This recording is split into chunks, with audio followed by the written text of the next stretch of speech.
I'm Ivana, and I'm an entrepreneur. I grew up in Indonesia, which is in Asia, Southeast Asia, and now I live here in Manhattan Beach. I have two jobs currently. So by day, I'm actually a product manager in a technology company.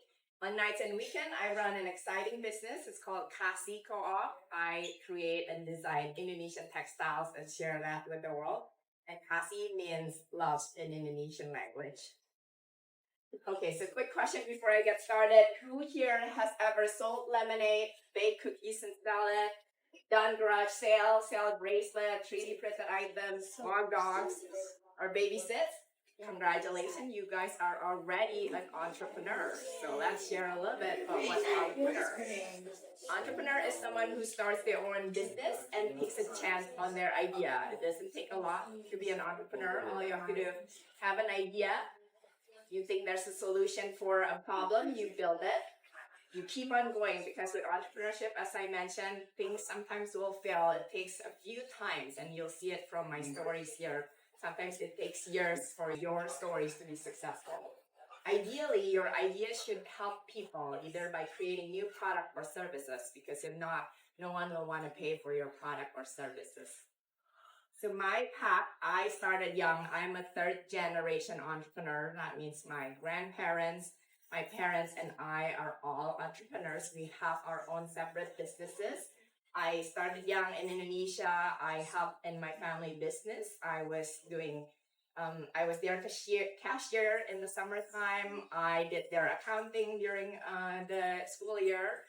And at fifth grade, I even started selling greeting cards to my friends at school. So definitely start young. I'm sure some of you guys have been an entrepreneur as well. I moved to US, moved here to Los Angeles. I went to UCLA. Woohoo.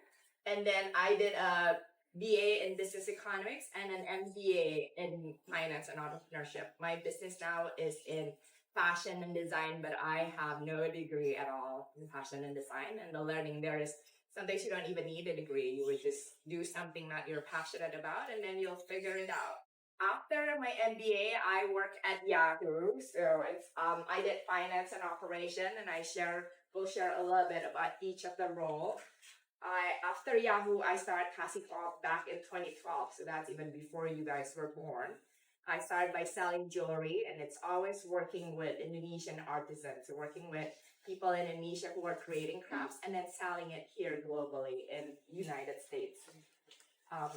I didn't do well. I didn't know what I was doing. It was the branding was not good. The packaging was not good. I didn't invest marketing in it, so the sales was always just a little slow. So I paused it in 2015. And then I worked for another technology company where I'm a product manager, and now I'm currently still at the company. So in 2018, I restarted Kasi Co-op selling Indonesian pillows and blankets, still working with artisans in Indonesia to create it. I mostly sell on Etsy. There's some sales, but it's still a little slow. And that was, 2018. And then COVID happened in 2020. I know you all remember. And I sold a lot of face masks with Batik face masks. I sold tens of thousands of face masks. So sales was really great during that time. But obviously then COVID slowed down and sales also slowed down. So that's a lot of learning. Sometimes you did really well and then things slow down. If you don't change fast enough, you're not, your sales gonna go down. And that's the thing about entrepreneurship. There's always up and down. I tried selling other things. I was creating batik robes, kimonos. I was trying to sell wooden bowls. Wooden bowls do well, but they only sell well during November, December, because that's when people want to meet up and gather up, and then the rest of the year it's slow. And that was really challenging to a business that's not as stable. So most lately, I am selling batik bandanas. This is one of it, our batik bandanas in large size. We also sell scarves, and we started to do really well. Now we're currently available in Nordstrom, and so we're partnering with Indonesian artisans still to create our products. So I'm going to share a little bit just our video.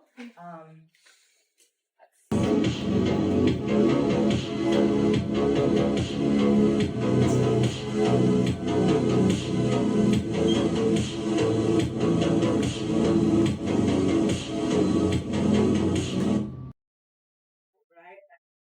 Okay. So let's share a little bit about batik. So what is batik? Batik is an Indonesian traditional textile making. So we always start with white cotton fabric. So this one originally is white. And then we use this tool, which is called a copper stamp. So it has a lot of design on it. We apply hot wax onto it, and then we apply the design onto the fabric. And so whatever is covered in wax would stay in the original color. We also use this tool. This is called a champing tool. So stamping means it's really fast, but some of our artisans would actually hand draw all the textile using this tool as well. So it takes much longer.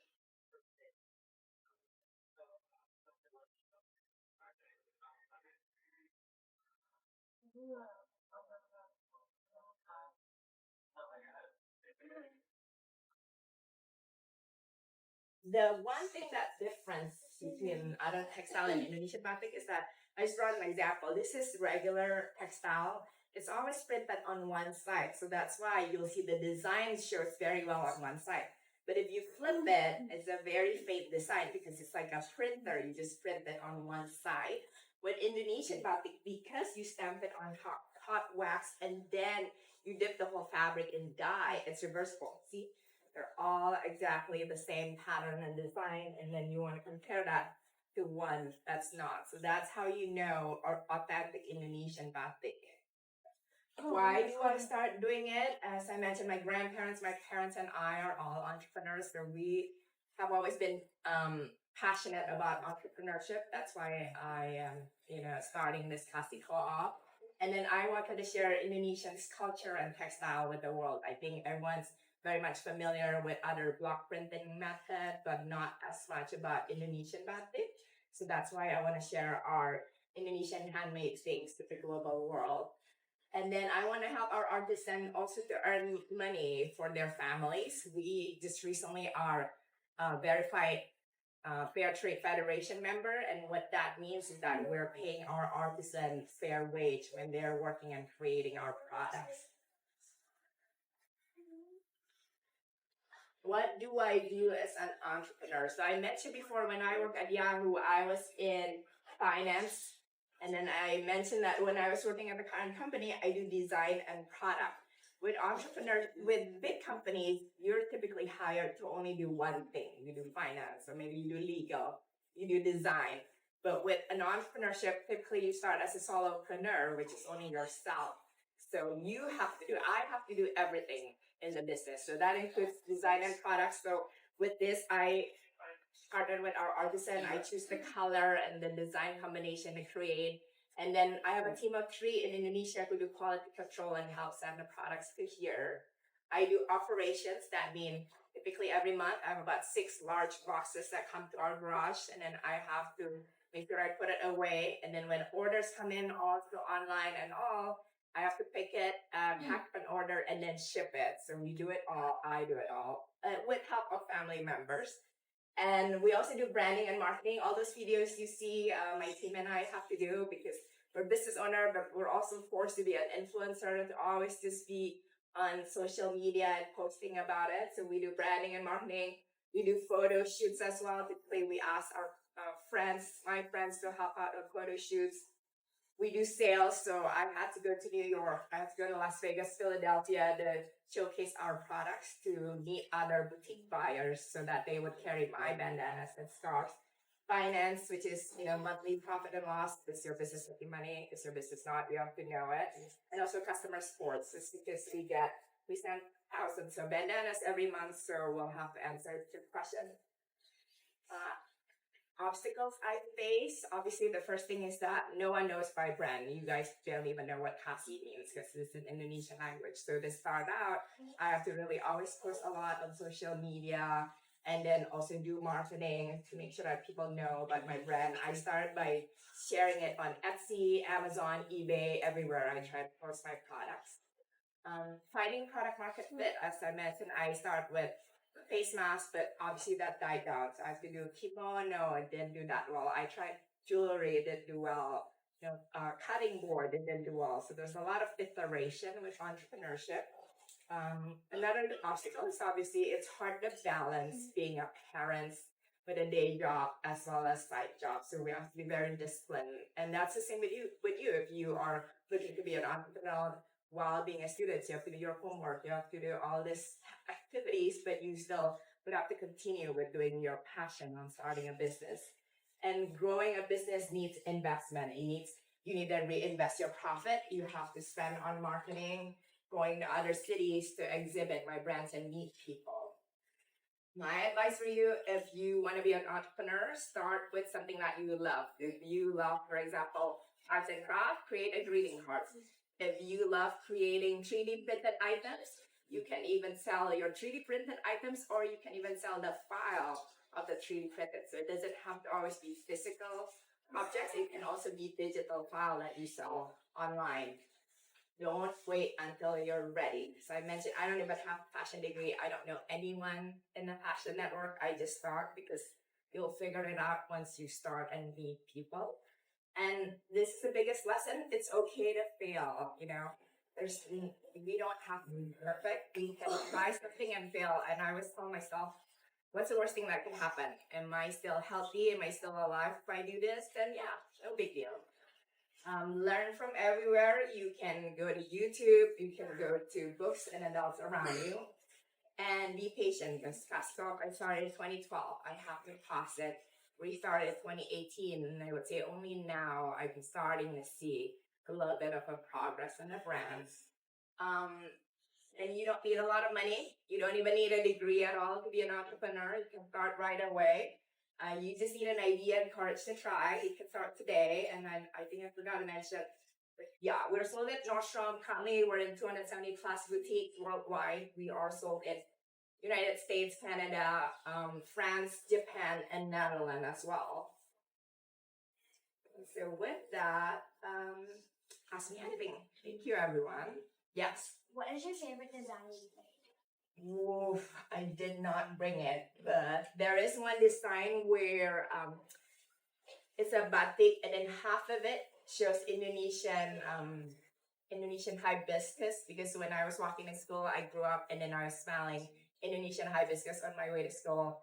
And the other half is California poppies because I am currently in California. So that's definitely my favorite design. You had a question for? Yes, I was sort of like, for a second, I didn't get it. I was like, does she work for the fashion industry? Doesn't she? Oh, yes. At night and weekends I do, but day job, it's in technology.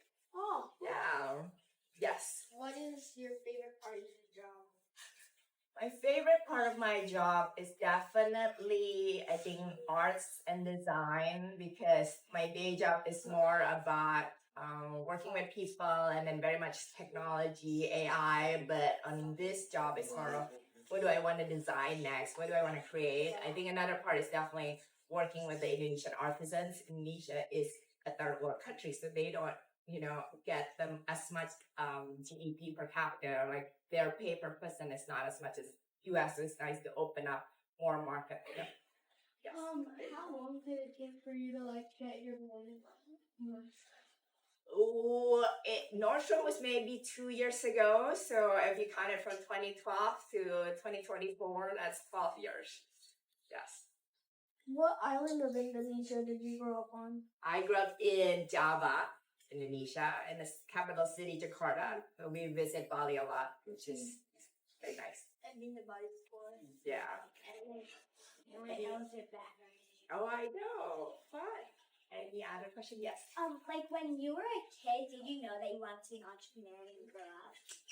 Yes, because my grandparents, my parents, and we grew up in Indonesia, so we don't grow up here. So we're always taught to be an entrepreneur. That's typically what our family does. So that's why, since I was really young, I was doing even accounting. Like before, the worker in our business don't even have bank accounts. So every month we actually get loads of cash, and I have to help out counting. Oh, this person would get this money, so I have to count each person. So I guess I always want to be an entrepreneur.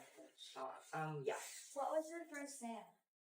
My first sale was a jewelry. It's to a friend. I sent an email blast to my friend, and then a friend's cousin actually purchased the jewelry. Yes. What did your grandparents and parents? So So my grandparents started selling Honda motorcycles. So that's what they sell. My dad opens up a car service repair and cleaning business. So that's what my dad has. My mom helped out my family in the Honda motorcycle, but she expanded it into also giving out loan for the motorcycle, and she even expanded it. Originally we only had four in Java, and she went all over Indonesia and expanded to like hundreds of dealerships in Indonesia. So she's definitely an inspiration. I have a couple. Oh, sorry. I just want to show you. These are our batik bandanas. We use plastic-free packaging on our batik bandanas, and we have some gifts if you guys want. These are pouches. It is not authentic batik. This is actually just tinted pouch. We have stickers. We have bookmarks. So feel free to get each of them, or maybe none of them if you're not interested. Thank you so much. How should I best? What do you guys say? Thank you. Thank you. Thank you. Give a round of applause, guys.